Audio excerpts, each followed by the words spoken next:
the Casey Anthony docuseries on Peacock. My thoughts on the second episode. I was a detective in crimes against children and domestic violence. I've interviewed a lot of victims and bad guys.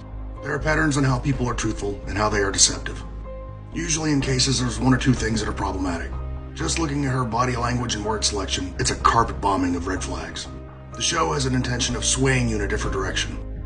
That's including even the music. Even with all that, it doesn't pass the smell test. These are some problem areas. You'll notice she does a lot of unnecessary grooming. She does this around uncomfortable questions, but also when she's clearing her face so she can talk into the camera. Almost immediately I start to get the feeling of Amber Heard. Her answers come off as performative. There's a few spots where she doesn't show signs of deception. This is one of them. You'll notice on most of the interview, she talks about how it affected her. I expected this to be more about the baby, but almost every question gets redirected to her. Her entire personality changes when she's sitting outside the jail. Even her cadence changes. When she says that I was accused of a crime I didn't commit, there's a weird shoulder shrug here. And her eyebrows go up like, well, this is all part of that same statement. But she's looking in the rearview mirror to see if the interviewer is buying it. In the Heard case, she was constantly reading the jury. There's also a vagueness to a lot of important parts on this one. Things you would absolutely remember.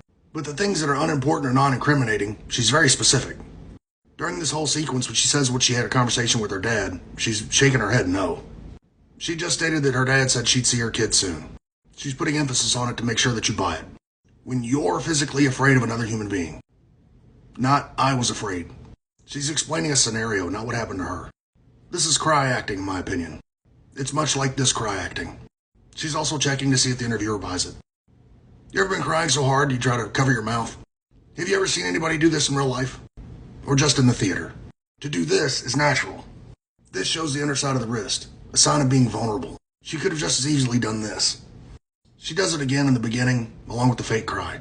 Is this your composure ever, after losing a child and just finding out your child's bones had been found? This is her listening to the report sitting at the station, and this is her after finding out. This doesn't exactly say unconsolable grief to me. This says, I've been caught. And this is the statement shortly thereafter. That's a problem. There's more fake crying and not real grief. Like I said, it's just nonstop. The whole goal of this series was to point the blame at somebody else. But just listening to her talk, unchallenged, with no follow-up question, no pressure. The red flags are everywhere. I was going to use video segments and show you exactly what I'm talking about. And I have a whole notepad full of notes. But that video will probably be 30 minutes and I have to put it on YouTube. Speaking of which, my true crime podcast is over on YouTube. That's the easy button. And if for some reason TikTok makes it disappear, you can go to killerbtactical.org. That's killerbtactical.org.